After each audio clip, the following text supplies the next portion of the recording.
अथ द्वादशोऽध्यायः 12वां अध्याय।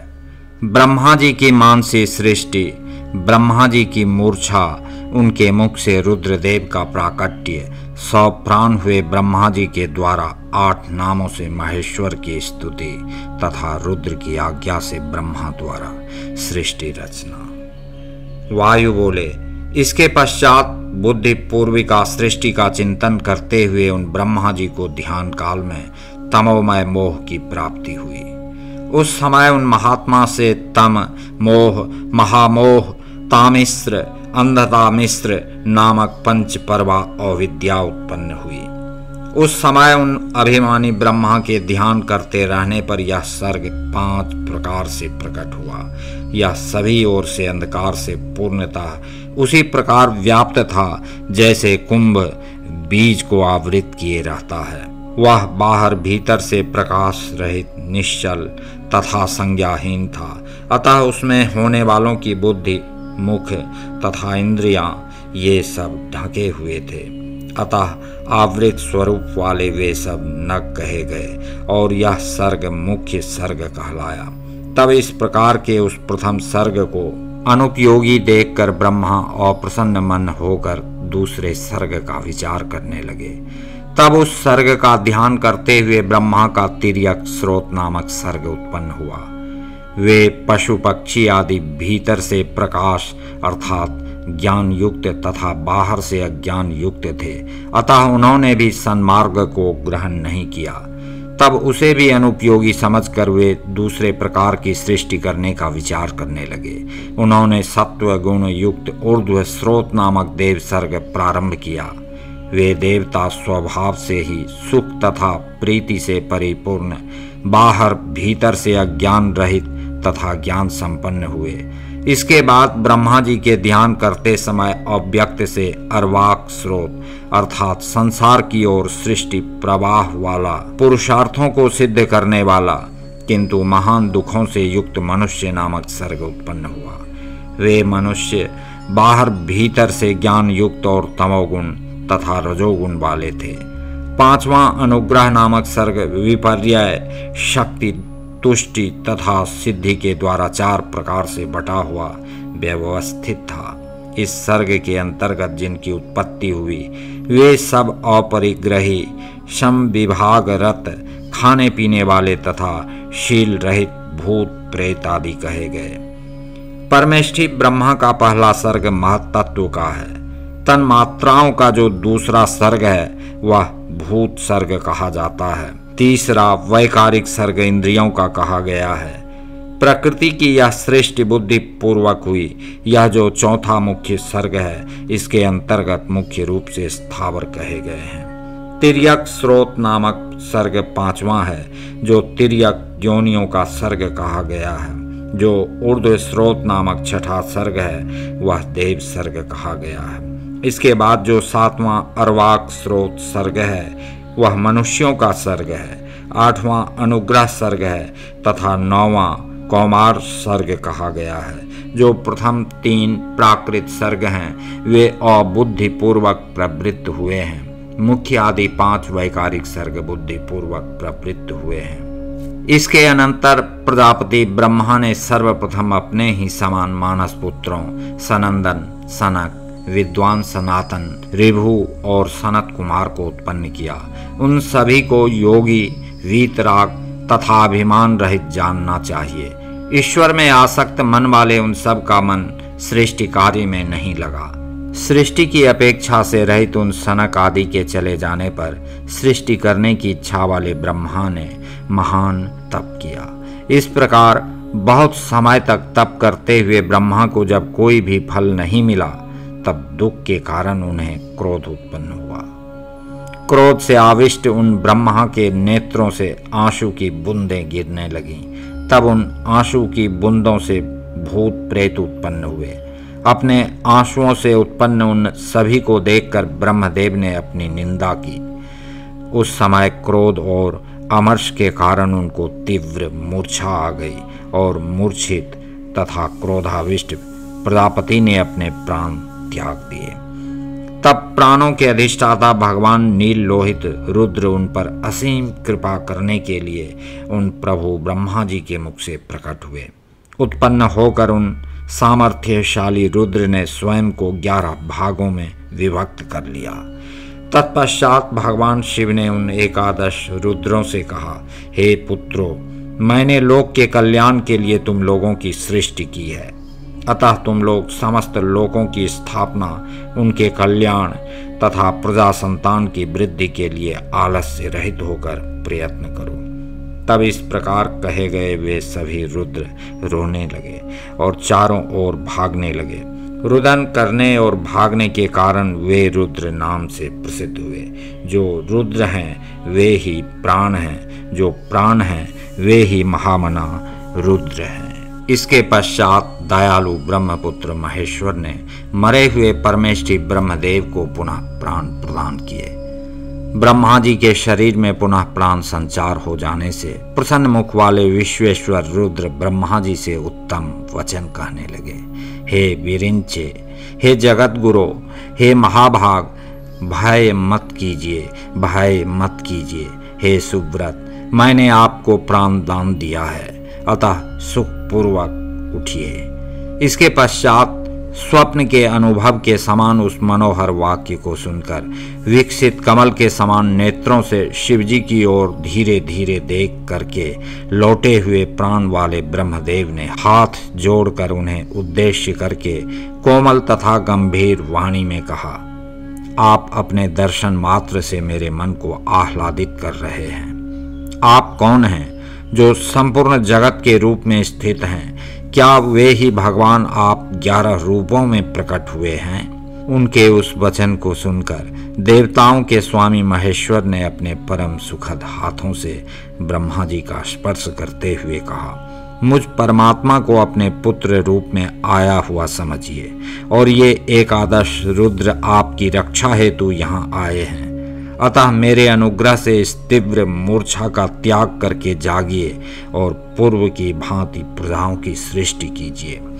भगवान शंकर के ऐसा कहने पर विश्वात्मा ब्रह्मा प्रसन्न चित्त हो गए और 8 नामों वाले स्तोत्र से परमेश्वर की स्तुति करने लगे। ब्रह्मा जी बोले, हे भगवान रुद्र, अमित तेजस्वी सूर्य मूर्ति, आप ईशान को नमस्कार है। रस स्वरूप जलमय विग्रह वाले आप भव देवता को नमस्कार है। सर्वदा गंध गुण से समन्वित पृथ्वी रूपधारी आप शर्व को नमस्कार है। स्पर्शमय वसु अर्थात वायु रूपधारी उग्र स्वरूप आप उग्र को नमस्कार है। यजमान मूर्ति आप पशुपति को नमस्कार है। अतीव तेजोमय अग्नि मूर्ति आप रुद्र को नमस्कार है। शब्द तन्मात्रा से युक्त आकाश मूर्ति आप भीम को नमस्कार है। सोम स्वरूप अमृत मूर्ति आप महादेव शिवजी को नमस्कार है। इस प्रकार लोक पितामह ब्रह्मा विश्वेश्वर महादेव की स्तुति कर अत्यंत विनीत वाणी से उनकी प्रार्थना करने लगे। हे भगवान, हे भूत भव्येश, हे मेरे पुत्र महेश्वर, हे काम नाशक, आप सृष्टि के निमित्त मेरे शरीर से उत्पन्न हुए हैं। हे जगत प्रभु, इस महान कार्य में संलग्न मेरी सभी जगह श्रेष्ठ सहायता कीजिए और श्रेष्ठ प्रजाओं की सृष्टि कीजिए। उनके द्वारा इस प्रकार प्रार्थित हुए त्रिपुर मर्दन शंकर रुद्रदेव ने ठीक है ऐसा कहकर उनकी बात स्वीकार कर ली। इसके पश्चात भगवान ब्रह्मदेव उन हर्षित रुद्र का अभिनंदन करके सृष्टि करने के लिए उनकी आज्ञा लेकर अन्य प्रजाओं की रचना करने लगे।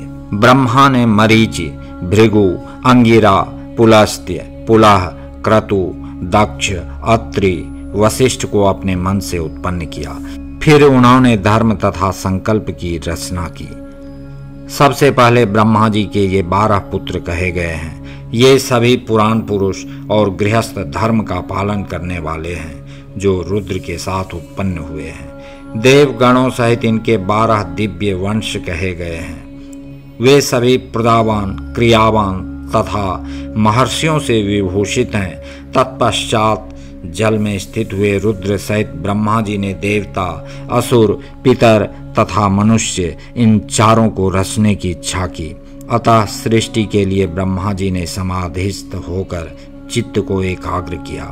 उन्होंने अपने मुख से देवगणों को, कक्ष से पितरों को, जघन देश से सभी असुरों को तथा शिश्न भाग से मनुष्यों को उत्पन्न किया। उनके गुदास्थान से भूखे राक्षस उत्पन्न हुए। उनके वे पुत्र तमोगुण तथा रजोगुण से समन्वित महाबली निशाचर हुए। इसी प्रकार सर्प, यक्ष, भूत तथा गंधर्व उत्पन्न हुए।